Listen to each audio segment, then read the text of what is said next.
welcome to this 2025-26 Premier League season review edition of the BCS podcast. I'm going to be going over how all 20 teams fared in this season's Premier League, and we'll also be hearing from a number of fans on how they feel their teams did this season. And let's start with the champions. Arsenal won the Premier League with one game to go following Bournemouth's 1-0 victory over Manchester City last Tuesday night. This is the Gunners' first Premier League title since 2004, having finished second the last 3 seasons. For more on this, let's hear from friend of the show and Arsenal season ticket holder, Freddie Law Keane. It took its time. I think it's taken 3 Premier League preview podcasts of me saying we'll win the title before it got done. But that's all there is to say. It got done. It's over. The proverbial monkey is off the backs. The weight is off the shoulders. It's only upwards from here. It's onwards, it's upwards. I mean, a little bit of caution to the fact that we probably didn't think the Invincibles title would be the last one for 22 years, and it is. So it was. It's over now. So a little bit of caution and reticence for understanding that it's hard to keep the success going. But this club, this team of players, and this manager can really, really achieve really great things, especially with Guardiola going. I think this is a team that's really set to have a successful period. I would say our Premier League players this season have been our midfielder Declan Rice, our 2 centre-backs, and of course David Raya, who, watching a goalkeeper with that much stability and that much assurance is a premium luxury to have. Moments where a midfielder in a do-or-die game against West Ham will be coming through on goal and David Raya is there to stop them, or any moment where you're under the cosh and he'll come up with a big claim and just catch the ball from a corner in the 91st minute and just relax everyone in the stadium. That's an absolute premium, and I've never really felt like I've lived through having a goalkeeper that's that solid, and that's been an absolute joy to have. But I do need to say a word for the 2 centre-backs. They've been absolutely phenomenal. Gabriel and William Saliba. I mean, I don't think there's a pair of centre-backs in the world better than them. And also Declan Rice. What he does every single game, his energy, his work rate, his tenacity, his skill, his leadership, this team wouldn't be where it was without him. And we had our surprising title charge in 22-23 before him, but once we signed him, it was clear that this was a title challenging team, and Declan Rice gives us that platform. He gives us that platform for any future and further success we have, because he's just, first name on the team sheet sort of player. Going into the off-season, I guess there'll be more celebrating, more drinking, more nights out in North London. I mean, we have the Champions League final in 5 days now, which, could be another memorable night for this set of players and all the fans in London and worldwide. But right now, who cares? Arsenal champion, North London celebrating.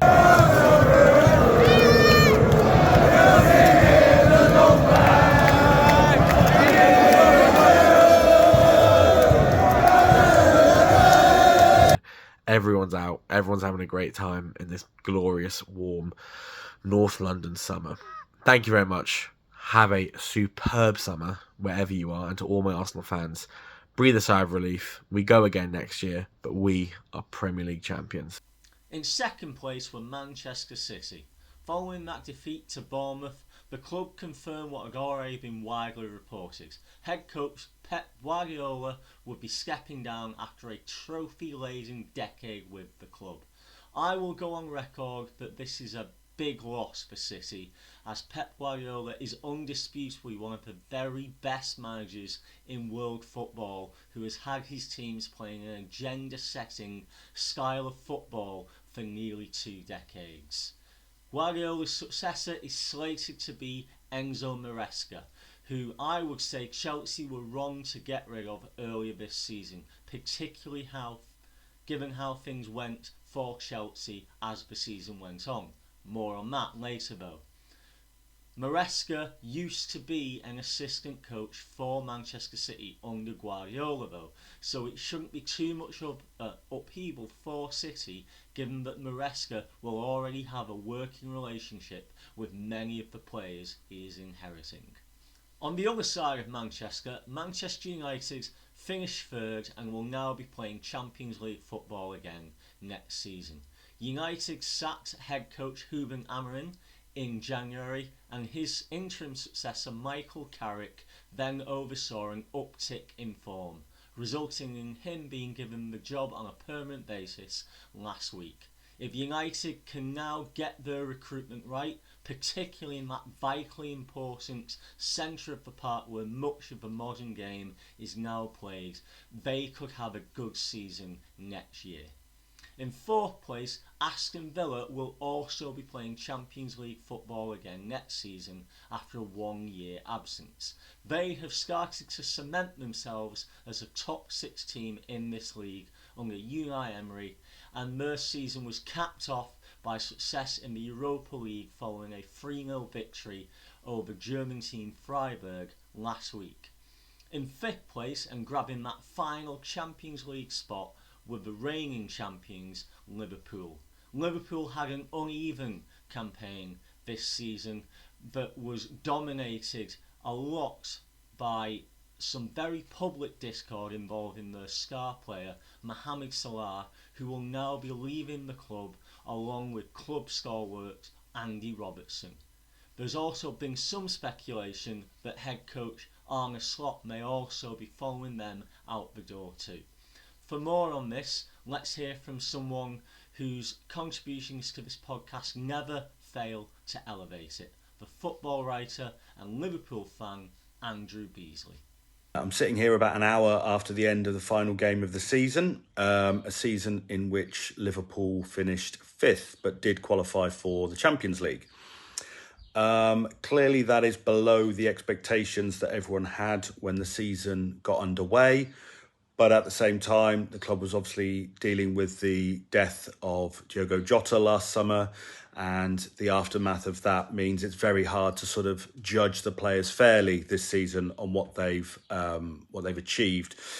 So in one sense, it's a disappointment. In another, at least they made it back into the Champions League. In terms of any notable achievements, I'm not really sure there were any. They did reach the quarterfinals of the Champions League and the FA Cup in the same season, something they've only done a handful of times in club history. So it's that sort of thing of being all right to a point. 5th in the league, quarterfinals in the cups is pretty good, but you'd have hoped for a bit more. In terms of standout players, there isn't much to say really. Dominic Szoboszlai was the player of the season, but that was mainly for the first half. Even he faded off a bit in the second. A bit of falling out with the fans, so not great there. The problem has not so much been who's played well; it's who's been below par. McAllister a lot worse than last season. Mohamed Salah very obviously worse than last season. Konate had a rough first half. He did come back a bit, but he made some blunders that cost Liverpool points. So with that, and then with the injuries to most of the new players, all having absences along the way, apart from Kirkes, it has just been a very sort of disjointed season. In terms of the issues, players out of contract, well, obviously we're saying goodbye to Mohamed Salah and Andy Robertson, which is sad for everything they achieved at the club. Both been there 9 years, but is probably the right decision given their age and the need to move forward. In terms of new signings, the obvious one is the wingers, not just to replace Salah, but to replace kind of what Salah was, not so much what he is this season. Because with more pace and incisiveness on the wings, it will just make Liverpool harder to defend against. If that's the case, it eases the pressure on the players behind the front line. Van Dijk's getting old. It'll probably be his final season next year. So to have a better attack, easing the pressure on the players behind would obviously help. There's been a link with Yan Diomande, which would be a really exciting signing if he comes in. But if not him, somebody of that ilk needs to be the priority, I think. In terms of whether they need a new manager, there's obviously a lot of fans who have lost faith in Arne Slot. I'm willing to give him a bit more benefit of the doubt for the main reason that I said. It's been such a hard season, and it's the first bad season of his career. So if he's had one bad season, and I think he's done 6 now at various clubs, I don't think he's quite as bad as he's being portrayed. Equally, it will be a risk to keep him, because if next season starts badly, then the pressure will ramp up. Taking the Premier League's first Europa League spot were Bournemouth, who finished in 6th place following a 1-1 draw with Nottingham Forest on the final day. This is a remarkable achievement for a club of Bournemouth's size, and it should be remembered that they were not that far away from being relegated out of the English Football League altogether not that long ago. This is a wonderful note for the departing head coach Andoni Iraola to depart on, but it should be remembered that his successor Marco Rose now needs to work with the club's ownership to ensure that the increased fixture congestion that comes with Europa League football will not potentially jeopardise Bournemouth's place in the Premier League next season. Finishing in 7th place and also grabbing a place in next season's Europa League following a 2-1 victory over Chelsea on the final day are Sunderland. Again, this is a fantastic achievement by them, and it has to be said that a lot of people, including me, had Sunderland as being relegated straight back down to the Championship this season, so kudos to them for proving all of us doubters wrong.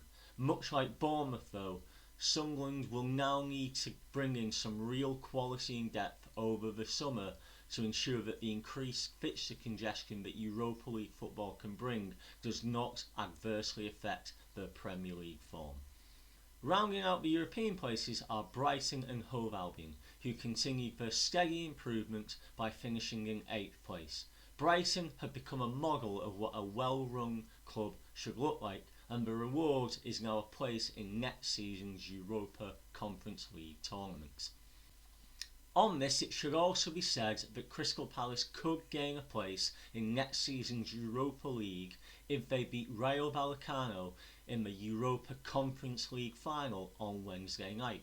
Wednesday's game will also be the last for Oliver Glasner as manager of Crystal Palace, following some very public tension between him and the club's board over player recruitment. Much like Bournemouth then, it is vital that Palace's board work with Glasner's successor to get the player recruitment right in order to maintain their form and ensure that they continue to stay in the division following a 15th place finish this season.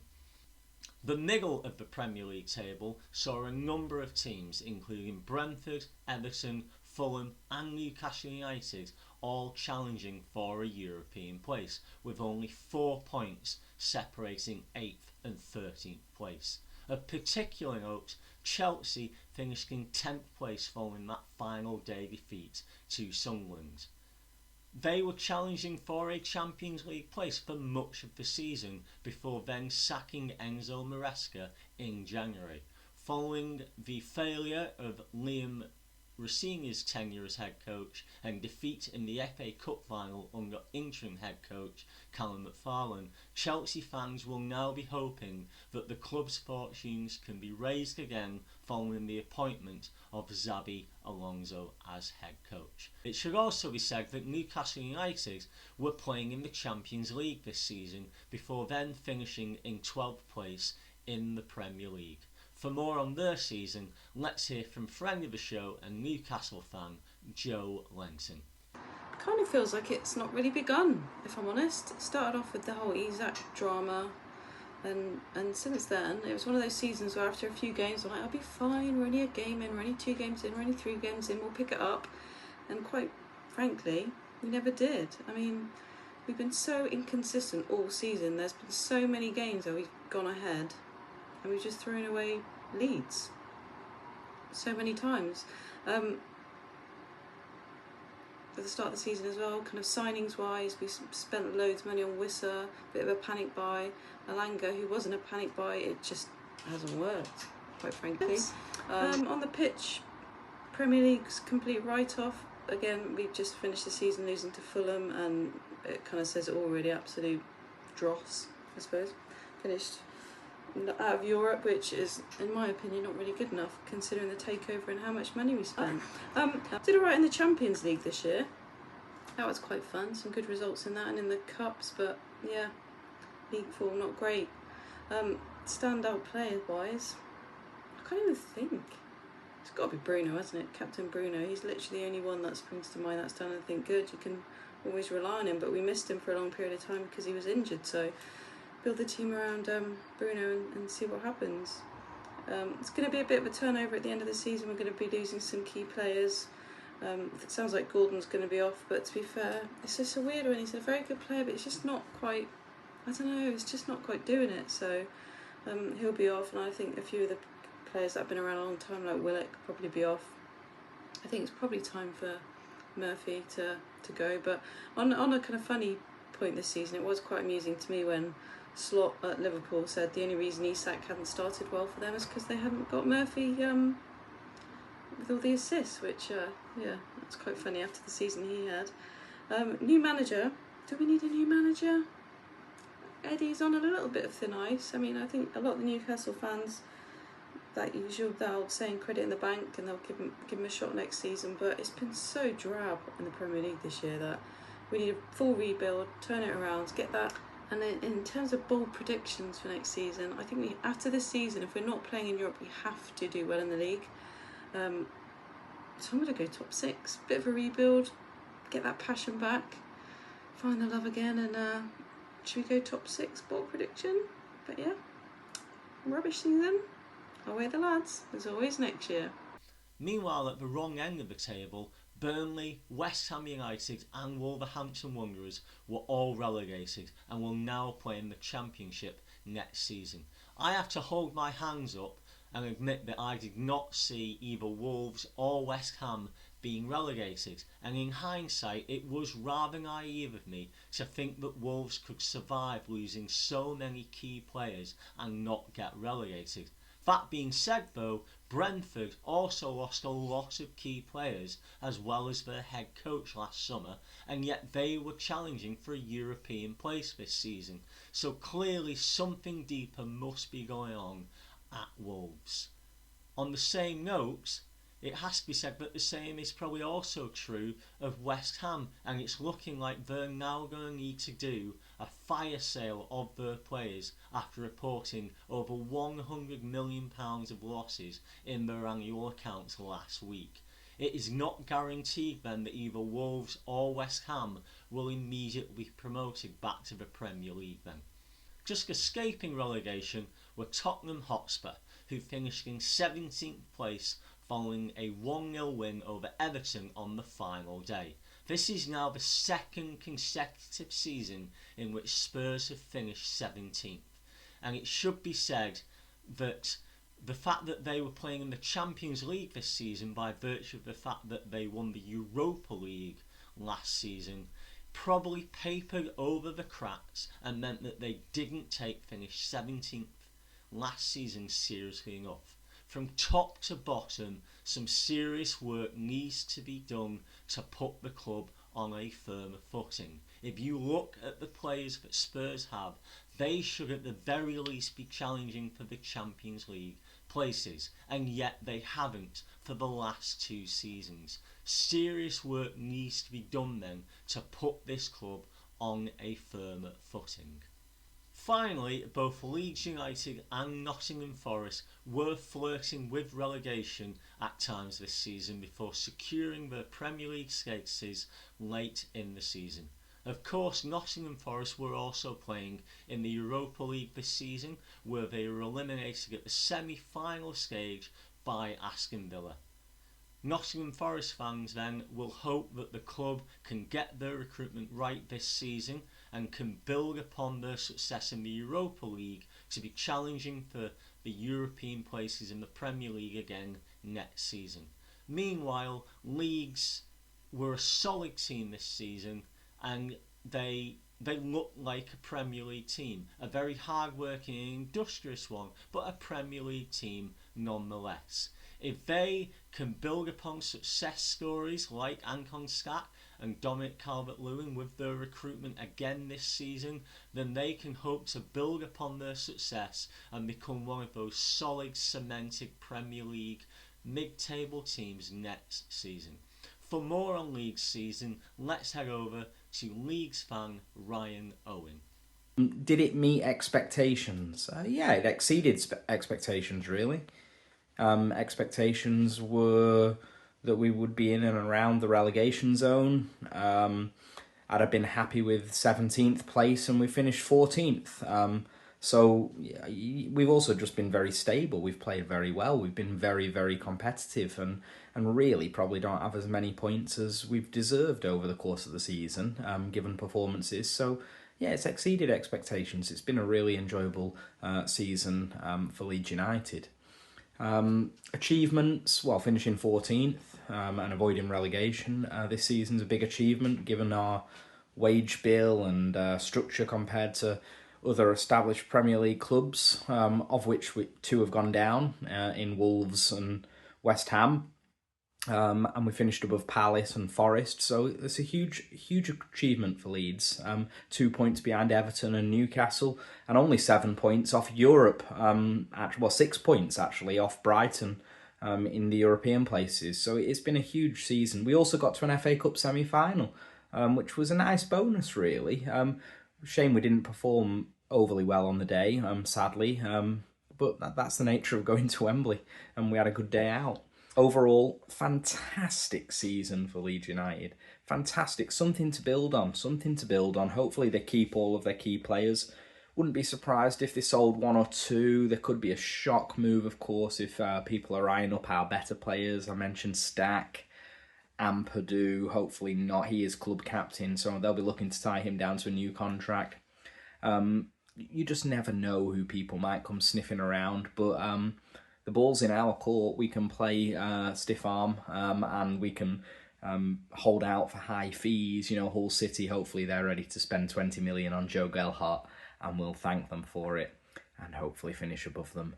And the job now is stay safe again, build the squad, establish ourselves. Marching on together. Thank you very much.